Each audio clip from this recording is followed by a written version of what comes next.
Hey everybody, welcome. So in this section, we're going to go through AI foundations and a lot of background in artificial intelligence. And what I'm basically doing in the next 15 minutes and trying to distill everything I've learned since I graduated college related to AI into 15 minutes so we can refer to it later. Now this is where a lot of the reinforcement learning is going to come in for the technique I'm trying to experiment with on how to teach you AI faster than any college can ever do it. So this is going to be an interesting section. But what we're talking about here is we're going to talk about the different types and techniques of artificial intelligence and kind of how they evolved over time. So I'm going to introduce a couple of things that were really big a while ago, and when I say a while, I mean like 5 years ago, and that are obsolete today, but you still may run into them. One of the things you have to understand is there are a lot of people in artificial intelligence who've dedicated their lives going down a certain path, only to find out in 2021, 2022 that that path was the wrong path. So you do run into a lot of people, especially if you work in a science community, of people who are grasping old technologies. So I want to introduce those old technologies so you have context. And hey, if I had to spend a ton of time learning this crap, you might as well have to sit through some of it. So we are going to talk about what is artificial intelligence and why we categorize AI models. So there have been different models that have evolved over time. Think of AI as constantly moving. And with anything in technology in general, you come up with an idea, somebody releases it, the masses jump on board with it, and then they point out everything that's wrong with it, okay? So you do this great work, you release this AI model, you release ChatGPT 3.5, the masses get a hold of it, and within 6 months, every problem it has been defined. And then people start fixing those problems, and then you evolve, and sometimes the fixes of those problems introduce new problems, and then you fix those new problems, and you're kind of playing whack-a-mole where you're just always searching for the solution. So we're going to go through how we got to where we are, and so you can understand, because a lot of times people look at things and go, why the heck are you doing it that way? And it's a historical reason for doing it that way. Now the other thing is I am not going to bring up the math. Now when I took my one graduate level, and I won't go with the 3-digit college that offered it in Massachusetts, it was all math. Okay, it was crazy math. It was math to intimidate you and math to punish you. It was basically we had 1,500 people in a program, and you better know your math. Okay, so my chief technology officer, Joe, and myself, we took this thing, and I will say I think he was in the top 10 and I was in the top 15, but it was brutal. Well, never do that again, and I am here to spare you from that. So let's just look at the high-level artificial intelligence model categories. So the first one is basically everything that we had up until like 2020, which is rule-based, and I got that a little bit wrong because convolutional neural networks and the timing of things, you'll understand where I'm going with this.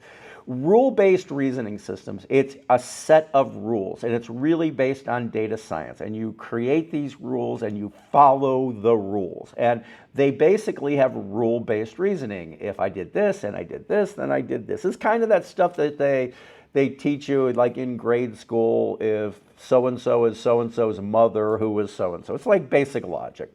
Okay, that's symbolic artificial intelligence. It's rules-based reasoning, and these are called expert systems. Now, we go to something called machine learning. And machine learning is where it's really getting fun. Now, think of your brain. And your brain has neurons and synapses, okay? The neuron, let's just say your neuron has got a piece of electricity between 0 and 1. And you have 100 trillion of those. And they're interconnected with each other with synapses. And think of synapses as little resistors, okay? So the amount of electricity that can go from one neuron to the next neuron is regulated by this thing called a synapse. And there is a mathematical formula that represents that, and it's in layers, okay? So all of these synapses and neurons are all interconnected, and you model that in a computer, and then you start showing the computer things and what it is, and that's called machine learning. So what you do is you take a big set of data, you take like 10% of it, you set it off to the side, and then you just keep teaching and teaching and teaching, and then you take that 10% back in and you go, well, how well did I do? I didn't do that good, let's do some more. And that's called machine learning, and you're doing basically, you're learning how the neurons in the synapses, and in this case they're called weights and biases, how they're interrelated to each other by just feeding it data, and you keep trying new things, and it's a lot of trial and error with some mathematics from calculus and linear algebra that lets you adjust the weights and the biases until it learns things, and that is machine learning.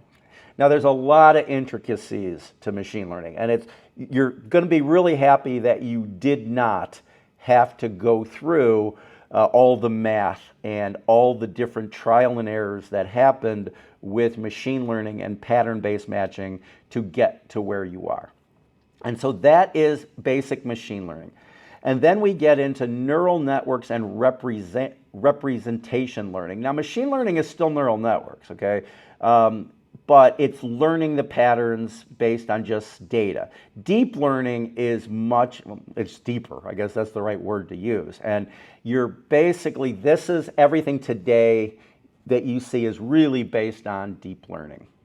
So if we look at these things called neural networks, and that's what I started to explain, it's kind of a computer representation of basically how your brain works. I mean, we're finding out more and more that it's not exactly this way, but you have an input.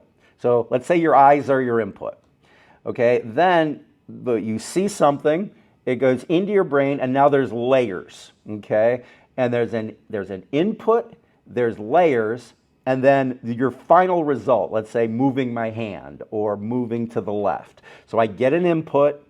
We have layers of these neurons and synapses that determine something, and then I have an output. So you have input layer, hidden layers that are doing the math, and then output layers. And so that's the basic structure of a neural network. And there's a lot of different kinds of neural network. What I just described is called a feed-forward neural network. It comes in, and it moves forward, and then it goes to the output. And that's, in the history, it used to be called a multi-layer perceptron because you're perceiving something, and then it's going through multi-layers, okay? So that's the structure, the basic structure of a neural network. Now, to train the neural network, you have this thing called gradient descent, and it's back propagation. So what you do is, let's say I'm teaching you to recognize a number. So I show you a 1, and I just guess that it's a 6. And then it comes back and says, nope, that's not a 1. That's not a 6. So it readjusts all my weights and my biases, and then it tries with another number. And we'll just keep doing that over and over and over again. And part of this in the math are these things called activation functions, because in computers, things are 1s and 0s. But in your brain, it's 0 to 1. Okay, it's the 1 being the most amount of electricity in your neuron, 0 being the least amount of electricity in your neuron. So there's something called activation functions, and different activation functions are better at training different types of models. And that's as far as I'm going to go into it. I mean, I will tell you, we spent a whole lot of time on ReLU, Sigmoid, and tanh as to when you would use each one. This is not the place for that.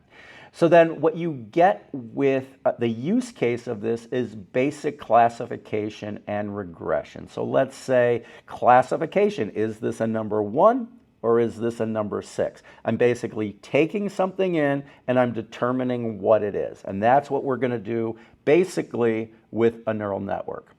Now, one of the first really popular, really important neural networks was called the convolutional neural network. And if you've gone into a hospital any time in the last 15 years, and you've had either an MRI or a CT scan, there used to be a time when they would take this picture, they would send it off to a room full of doctors, and they would actually look for things. Well, a convolutional neural network is image recognition, and it uses something called the convolution, which is, it basically scans and goes through it, and it does it at different levels. And it's a really cool technique, but what it got good at is training models to learn things, okay? Training models that there's a carcinoma in there. And now when you use a convolutional neural network of this, you can actually determine a whole bunch of stuff you weren't even looking for. So within seconds, you can put an MRI or a CT scan in, and it'll determine everything that you need to know. So the use cases for this are object detection and image classification. Is there a cat in this picture? Yes. And the convolutional neural network is what is good at doing that. So convolutional neural networks are good at taking something at a point in time and determining what's in it.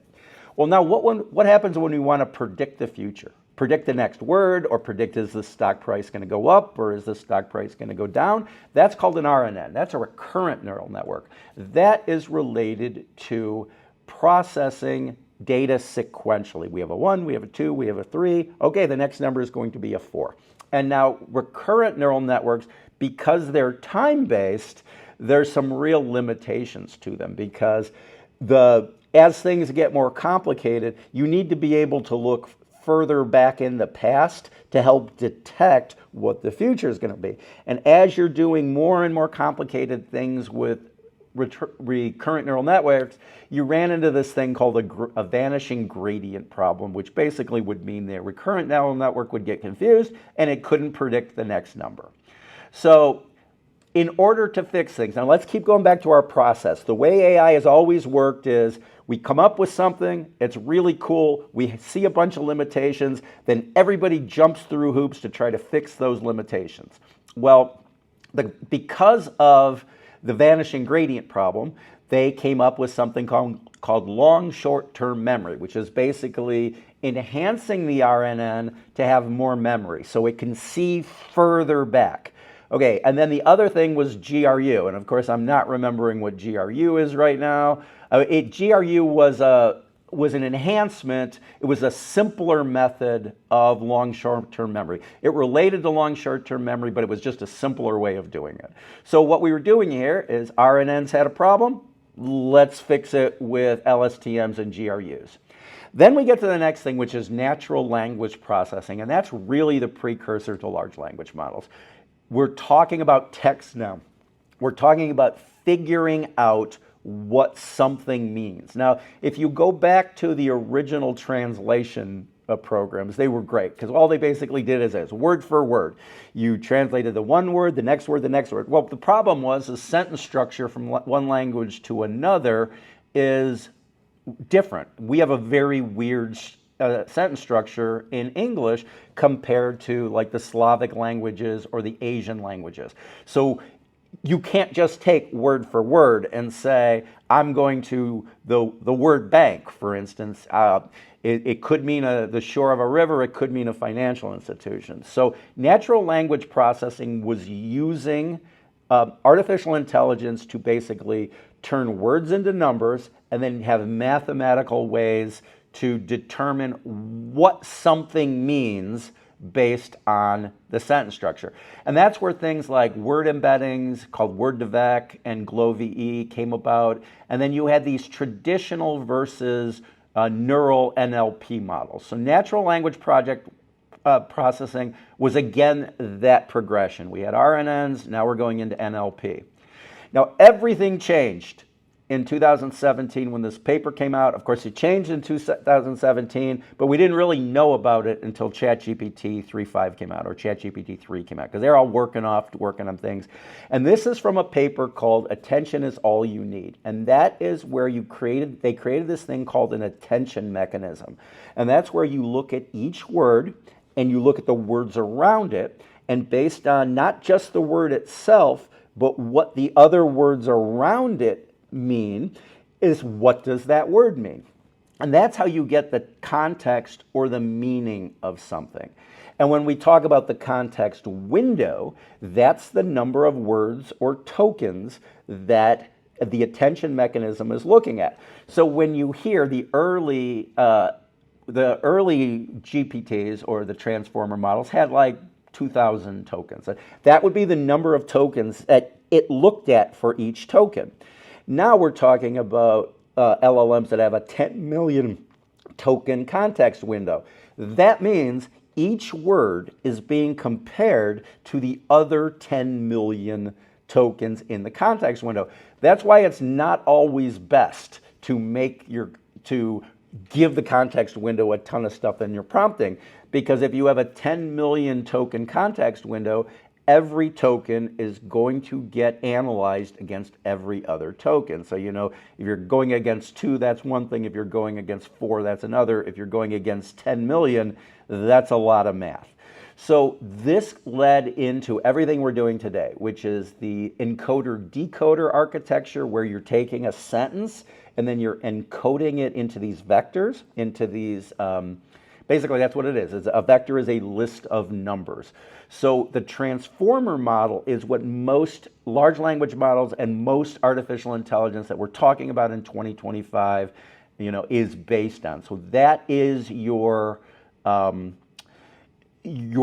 that you're off of. So convolutional neural networks, it's still got a specific use case. RNNs, not so much. NLP, people are still trying to use it. But for the most part, the transformer model is the model that you need to know. Now, how do you train this? And this is where reinforcement learning comes in.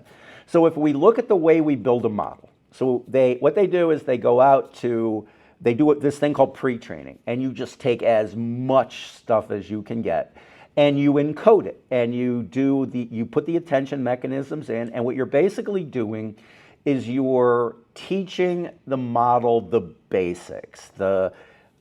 This is a cat, this is a dog's kind of like a cat. You're training it in all of the basics. But what happens is that it doesn't mean that the model can do anything, it just knows a lot of stuff. Now, where reinforcement learning comes in is that's where it's training the model to do stuff. It's training the model of the interactions between this thing. So it's basically, you've got an agent, okay? And this agent is teaching the model something, and then it's giving it a reward based on how good of a job it did. So initially for ChatGPT 3.5, it was reinforcement learning through human feedback. They had rooms full of people. They would ask GPT a question, GPT would give it an answer, and it would say, no, that's not a good answer. Try again. Okay, that's a better answer. And you would just keep doing it until it got better. And it was basically a reward structure. And so over time, the model would get better because you would keep asking it questions and then telling it, was it good or bad? And it would use that to learn and improve itself. Now that's done through agents. Okay, that's done through technology. So it's basically playing a game. And that's kind of how I'm teaching in this course, is that we're playing a game. If you get it right, you get a point. If you don't get it right, you lose a point. So it is a reward state thing. So you're basically teaching the model to get better at things by teaching it, by making it try more and more and more. Basically, the more reinforcement learning, the better the model is. And that's where it comes into, that's where models get really expensive, because you're spending so much time doing this reinforcement learning so that it's good at everything. Okay, so now let's just talk about this all in a review. So AI starts with neural networks, and that is basically layers and weights and biases. So when you talk about training, you're talking about determining what the right weights and biases are between, basically in your brain, it would be the neurons in the synapses. So when you're training, you're using this technique called backpropagation, where you say, this is what we did, was it good, was it not? If it wasn't good, you adjust the weights and biases a little bit, and then you try it again. And you just keep doing that over and over and over. Excuse me. So a neural network is feed forward. So the perception comes in, it goes through the different layers, and then at the end you have an output. And that's usually a classification. So is this a number 1 or is this a number 2? Based on what it sees. Your neurons and your synapses, the neural network basically classifies. CNNs are convolutional neural networks, and those are called convolutional layers. And that's where it may look at a 3x3, then a 6x6, and then it looks at things, and that's really good for vision tasks. Next, we have RNNs. So we talked about detecting things. Now we're talking about predicting things. So what's the next word? So that is where recurrent neural networks and long short-term memory came in. So you may still hear about that, but they're sequence models, but that's really the precursor to natural language processing, which is the basics of transformers, where you're talking about embedding transformers, chatbots, and translations. And then we get to reinforcement learning, which is where we are today. So every time a new model comes out, it goes through some base training tasks, and then it goes through reinforcement learning. And the difference between models is how the reinforcement learning is done. So a reasoning model has reinforcement learning done completely different than a non-reasoning model, because in this case, you're telling the model that you want it to stop and think, and you want it to stop and evaluate. Then you get into things like mixture of experts, where instead of using the whole model for every query, you classify and you say, well, I'm talking about chemistry. It's like going onto the college campus and saying, well, we're going to talk about chemistry, so let's go to the chemistry building. This is where models change from version to version, number of parameters to number of parameters. So you always think, like in your brain, the bigger brain is better than the smaller brain, but a smaller brain can learn a very specific task very, very well. So this is basically your foundation, your classifications. These are going to be core topics that you're going to want to learn because you're going to run into them no matter what you're doing. And knowing this background is really important when you run into issues or something new comes out and you're wondering why it works the way it does. So this brings us to where we are today. We have our basic foundation models like GPT and Claude and Gemini. We have our multimodal, which is including language, video, and audio. And then obviously we're just going to keep going back to this ethics and explainability thing. But the models right now are really based into two categories. They're the foundation models, which are text-based, and then the multimodal. And these are the models that can look at a picture, see things, tell you what's in the picture, or draw pictures. So I ran a little bit long. I wanted this to be 15 minutes. It's going to end up being a little over 20. But I think this information is really important for you. And then when we get into our reinforcement learning, you're going to see these topics and you're going to see why they're actually important.